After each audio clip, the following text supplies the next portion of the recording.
भारत का प्राचीन ऐतिहासिक ग्रंथ महाभारत कई रहस्यों से भरा हुआ है।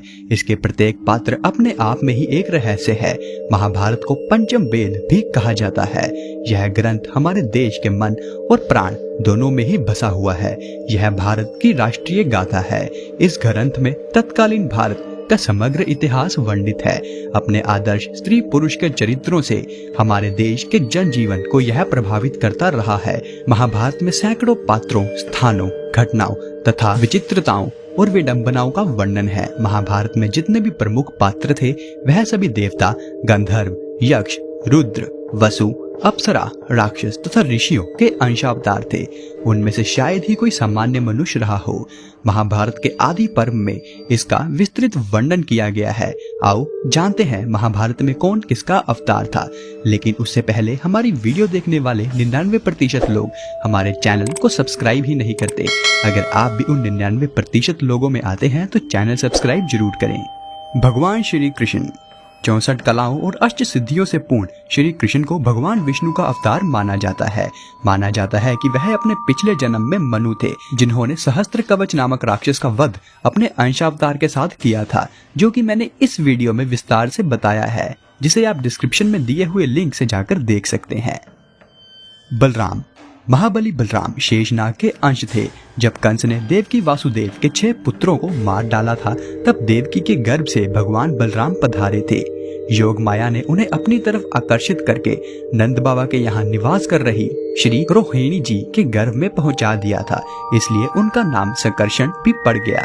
बलवानों में श्रेष्ठ होने के कारण उन्हें बालभद्र भी कहा जाता था। कृष्ण के बड़े भाई होने के कारण उन्हें दाऊजी भी कहा जाता था। बलराम जी का विवाह रेवती से हुआ था। महाभारत युद्ध में बलराम तटस्थ होकर तीर्थ यात्रा के लिए चले गए थे। यदुवंशियों के संहार के बाद उन्होंने समुद्र तट पर आसन लगाकर अपनी लीला का अंत किया था। भीष्म कृष्ण के बाद भीष्म का नंबर आता है, जो महाभारत के प्रमुख पात्रों में से एक थे।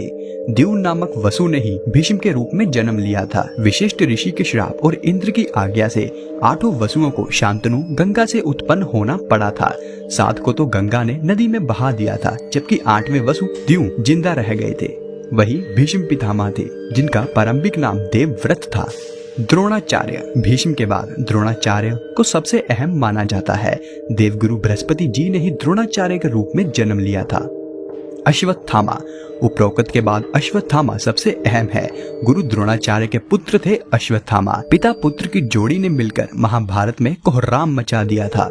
अश्वत्थामा को महादेव, यम, काल और क्रोध के सम्मिलित अंश से उत्पन्न किया गया था।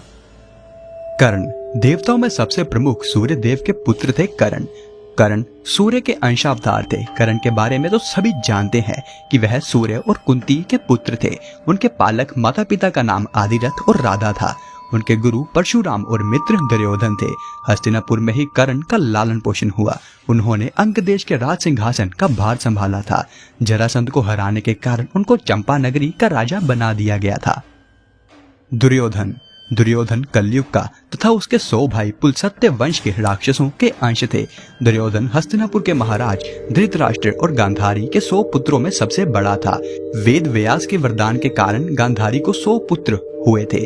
दुर्योधन के असंख्य कुकृत्य के कारण ही कौरव और पांडवों में युद्ध हुआ था। दुर्योधन गदा युद्ध में पारंगत था और श्री कृष्ण के बड़े भाई बलराम का शिष्य था।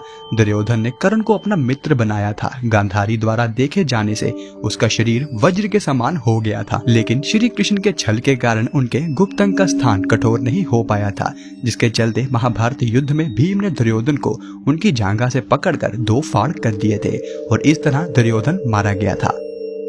अर्जुन इनके धर्मपिता का नाम पांडु था, लेकिन असल में वह इंद्र और कुंती के पुत्र थे। देवराज इंद्र ने अर्जुन को बचाने के लिए कर्ण के कवच और कुंडल उनसे छीन लिए थे। देवराज इंद्र एक ब्राह्मण का वेश में कर्ण के द्वार पर पहुंच गए थे और उनसे दान में कर्ण के कवच और कुंडल मांग लिए।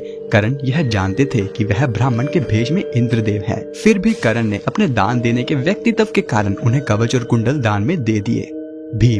भीम को पवन पुत्र भी कहा जाता है। हनुमान जी भी पवन पुत्र थे। कहते हैं कि भीम में 10,000 हाथियों का बल था। भीम ने गदा युद्ध बलराम से सीखा था। भीम ने ही दुर्योधन और दुशासन सहित गांधारी के 100 पुत्रों को मारा था। द्रौपदी के अलावा भीम की पत्नी का नाम हिडिंबा था, जिससे भीम को परमवीर पुत्र घटोत्कच पैदा हुआ था। घटोत्कच ने ही इंद्र द्वारा कर्ण को दी गई अमोघ शक्ति को अपने ऊपर चलाकर अर्जुन के प्राणों की रक्षा की थी। युधिष्ठिर धर्मराज और कुंती के पुत्र थे। युधिष्ठिर के धर्मपिता पांडु थे और वह 5 पांडवों में सबसे बड़े भाई थे। वह सत्यवादिता और धार्मिक आचरण के लिए विख्यात थे। अनेकानेक धर्म संबंधी प्रश्न और उनके उत्तर युधिष्ठिर के मुख से महाभारत में कहलाए गए हैं। उनके पिता धर्मराज ने यक्ष बनकर सरोवर पर उनकी परीक्षा भी ली थी। द्रौपदी के अलावा उनकी देवकी नाम की एक और पत्नी थी। द्रौपदी से प्रतिविद्य और देवकी से दुध्वय नाम के उनके 2 पुत्र थे। यह सशरीर स्वर्गारोहण कर गए थे। नकुल और सहदेव यह 33 देवताओं में से 2 अश्विनी कुमार के अंश से उत्पन्न हुए थे। यह 2 अश्विनी कुमार थे नसत्य और दशत्र।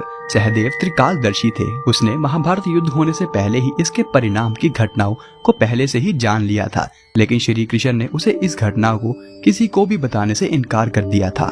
कृपाचार्य रुद्र के एक गण ने कृपाचार्य के रूप में अवतार लिया था। कृपाचार्य ने महाभारत युद्ध में एक अहम भूमिका निभाई थी। शकुनी द्वापर युग के अंश से शकुनी का जन्म हुआ था। वह शकुनी ही थे जिन्होंने कौरवों को युद्ध के मोड़ पर ला खड़ा किया था। शकुनी की भी अपनी एक दुख भरी कहानी है, जिसे मैंने इस वीडियो में विस्तार से समझाया है। आप चाहें तो इस वीडियो के खत्म होने के बाद जरूर देख सकते हैं। धृतराष्ट्र और पांडु अरिष्टा के पुत्र हंस नामक गंधर्व धृतराष्ट्र तथा उसके छोटे भाई पांडु के रूप में जन्मे थे। धृतराष्ट्र पैदाइश ही अंधे थे। कुंती और माद्री दोनों ही पांडवों के पिता राजा पांडु की 2 पत्नियां थी। कुंती और माद्री के रूप में सिद्धि और धृतिका का जन्म हुआ था। गांधारी मति का जन्म राजा सुबल की पुत्री गांधारी के रूप में हुआ था।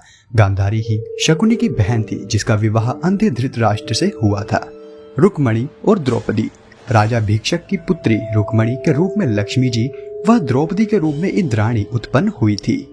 महाभारत के अन्य पात्र अभिमन्यु चंद्रमा के पुत्र वर्चा का अंश था। मरुदगण के अंश से सत्याकी, द्रुपद, कृतवर्मा व विराट नरेश का जन्म हुआ था। अग्नि के अंश से दुष्टद्युम्न का जन्म हुआ था। विश्वदेवगण द्रौपदी के 5 पुत्रों प्रतिविंध्य, सुतसोम, शुतकृति, शतानीक और श्रुतसेव के रूप में पैदा हुए थे। तो दोस्तों, यह था आज का वीडियो। अगर आपको वीडियो पसंद आया है तो वीडियो को लाइक करें और ऐसी ही वीडियोस देखने के लिए ज्ञान विला चैनल को सब्सक्राइब जरूर करें। यह वीडियो देखने के लिए आपका धन्यवाद।